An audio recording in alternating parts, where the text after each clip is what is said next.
When you meditate transcendentally, what do you meditate about? Meditate about silence, or about the source of thought, or about the metaphysics of the soul, or about being as being, or about a fullness of existence, or what more concretely? In transcendental meditation, the definition cannot be framed on what we meditate. We don't meditate about we don't meditate about anything. Transcendental meditation, thing in which we do not meditate about anything.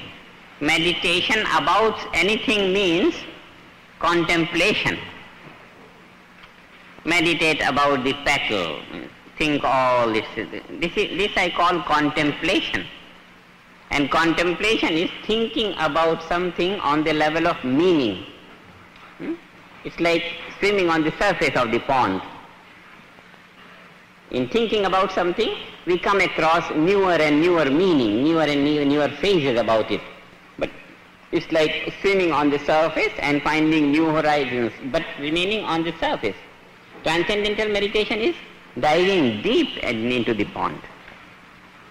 In this transcendental meditation, we don't meditate about something. What we do is experience the finer state of thought. Not an intellectual process. It's a mechanical process of direct perception, direct experience. Experience of thought, experience of finer state of thought, experience of finest state of thought, experience of source of thought. Direct experience, not thinking about something. Now this experience of thought, what experiences thought?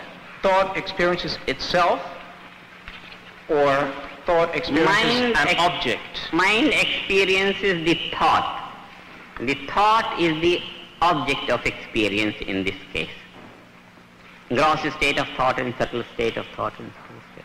Now, I understand that you have said that the principal end of transcendental meditation is the expansion of consciousness, the expansion of...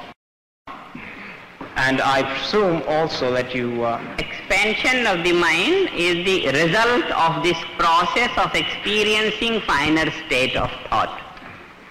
When the finer states of thought are experienced, then the mind expands. So expansion of the mind is the result. It's not the process. Will the mind experience itself? Will the mind experience mind? Mind experiences the thought. Mind is the experiencer, and the thought is the object of experience.